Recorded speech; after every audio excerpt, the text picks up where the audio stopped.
Hello students, I am Dubey sir, English Guru. Welcome to my high school English class. आज मैं आपको पढ़ाने जा रहा हूँ डायरेक्ट एंड इनडायरेक्ट नरेशन.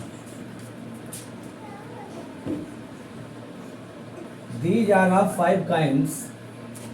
ये 5 प्रकार के होते हैं. इसमें सबसे पहला होता है असर्टिव सेंटेंस. और आपको पता ही होगा कि प्रत्येक सेंटेंस के 2 भाग होते हैं. एक इन्वर्टेड कॉमा के बाहर होता है और एक इन्वर्टेड कॉमा के अंदर होता है. तो जो भाग इन्वर्टेड कॉमा के बाहर होता है उसे हम कहते हैं रिपोर्टिंग स्पीच. ये रिपोर्टिंग स्पीच है. और ये जो अंदर है इसे कहते हैं रिपोर्टेड स्पीच. अब रिपोर्टिंग स्पीच किसे कहते हैं? इसके 3 भाग होते हैं. पहला सब्जेक्ट, दूसरा ऑब्जेक्ट और बीच में आपकी होती है रिपोर्टिंग वर्ब. ये 3 भाग होते हैं. यानी हम कह सकते हैं कि रिपोर्टिंग स्पीच के 3 भाग होते हैं. पहला सब्जेक्ट और अंत में ऑब्जेक्ट, बीच में रिपोर्टिंग वर्ब. और इन्वर्टेड कॉमा के जो अंदर होता है उसे कहते हैं रिपोर्टेड स्पीच. तो आते हैं सबसे पहला रूल क्या है? यदि रिपोर्टिंग वर्ब प्रेजेंट या फ्यूचर टेंस में होती है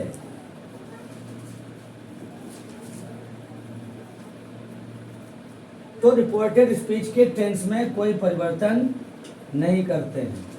नो चेंज. कॉमा तथा इन्वर्टेड कॉमा के स्थान पर कंजंक्शन दैट का यूज करते हैं. यह आपका पहला रूल है. रूल नंबर 2,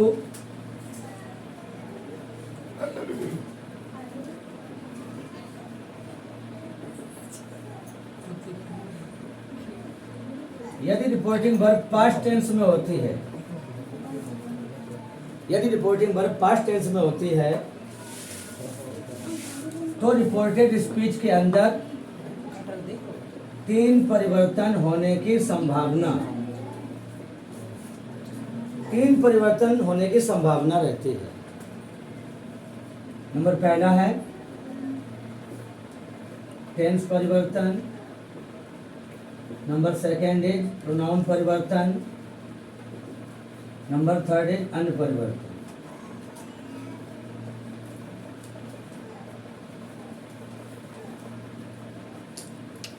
अब आते हैं रूल नंबर फर्स्ट में.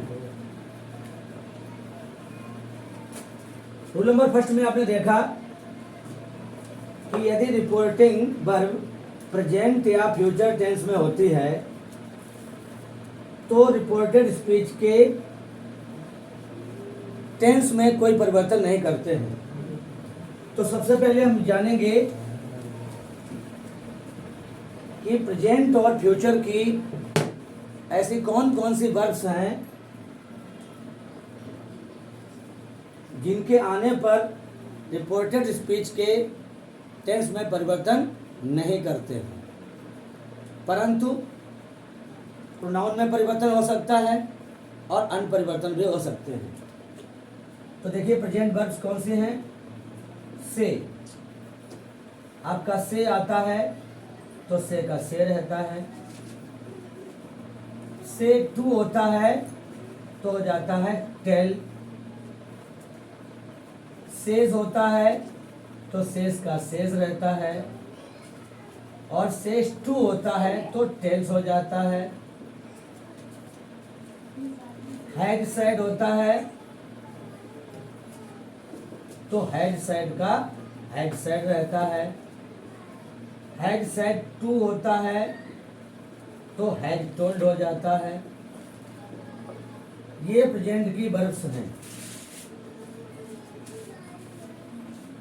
जिनमें से आप देख सकते हैं जिसमें टू लगा हुआ है वो वर्ब आपस में बदल रही है. जैसे से, यहाँ भी से था, यहाँ भी से रहा. यहाँ से टू था, यहाँ देखिए टेल हो जाता है. यहाँ सेज है, यहाँ सेज रहता है. यहाँ सेज टू होता है, देखिए यहाँ पर टेल्स हो जाता है. हैज सेड का हैज सेड रहता है. हैज सेड टू का हैज टोल्ड हो जाता है.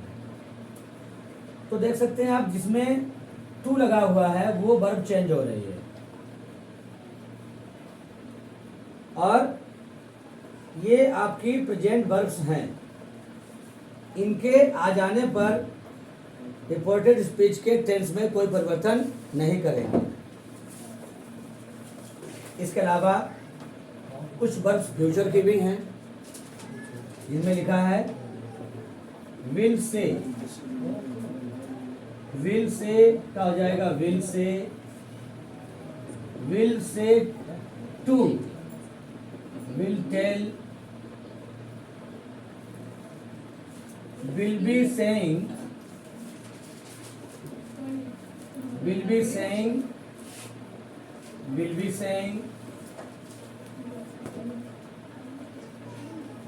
आप देख सकते हैं कि ये फ्यूचर की वर्ब्स हैं, जिसमें से एक वर्ब विल से टू का विल टेल हो रहा है यहाँ पर टू लगने से।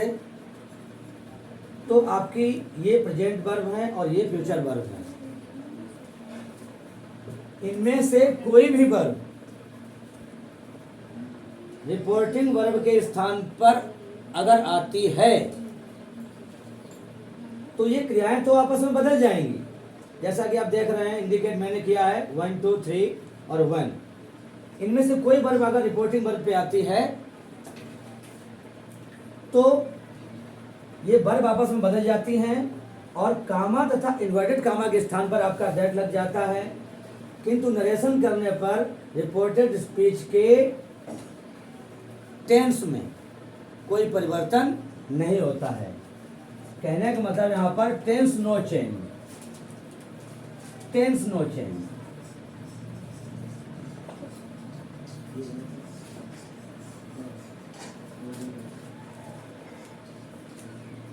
ये आपका पहला रूल।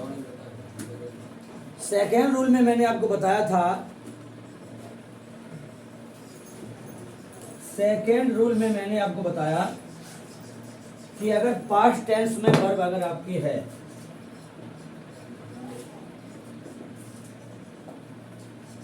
तो ये रिपोर्टिंग वर्ब आपकी हो गई पास्ट में। पास्ट के अंदर दो क्रियाएं आती हैं, जिसमें से पहला है सैड, सैड का सैड रहता है और सैड टू का टोल्ड होता है। ये दोनों पास्ट की वर्ब्स हैं। अगर ये दोनों क्रियाएं यहां पर आती हैं तो आपको क्या करना है? रिपोर्टेड स्पीच के सेंटेंस में 3 परिवर्तन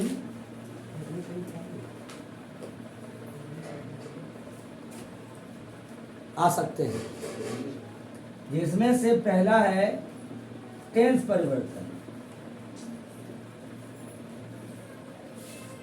दूसरा है प्रोनाउन परिवर्तन और तीसरा है अन्य परिवर्तन। तो ये आपका रूल नंबर 2 है। पास्ट में वर्ब आने पर आपको 3 परिवर्तन से गुजरना होगा, जिसमें पहला है टेंस में परिवर्तन। तो सबसे पहले आते हैं टेंस में परिवर्तन के नियम। टेंस में परिवर्तन के नियम तो देखते हैं टेंस में परिवर्तन के नियम क्या हैं।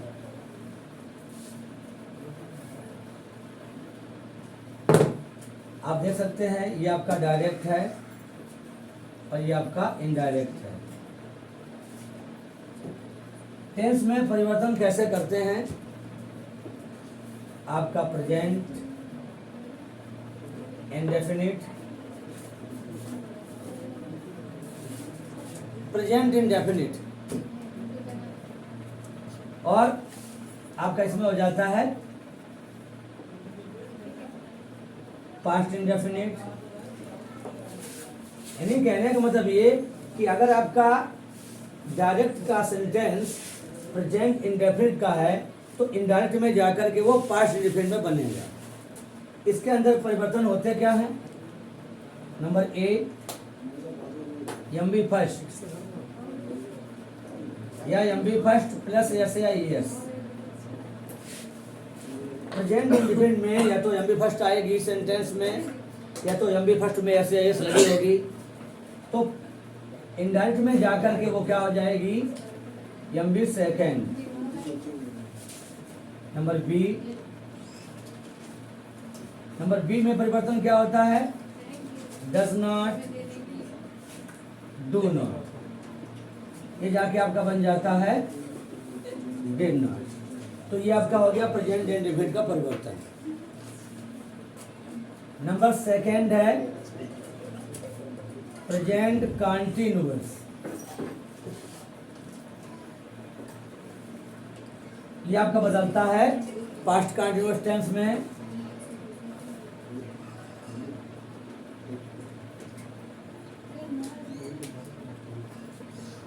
इसके अंतर्गत इज एम आर बराबर वाज वर, ये परिवर्तन होता है। Number third is present perfect,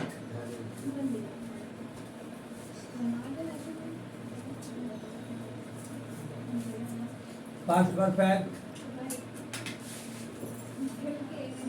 इसके अंदर भी एक परिवर्तन होता है, हैज हैव बराबर हैज।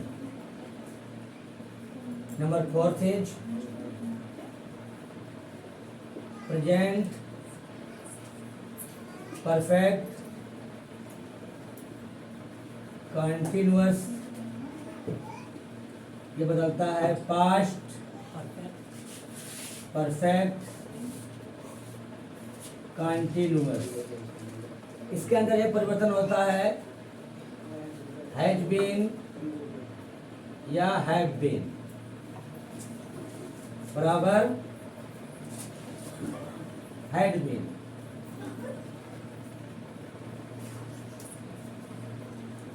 अब आज इतना ही। इसके आगे का टॉपिक आपको मैं पढ़ाता हूँ कल। Thank you.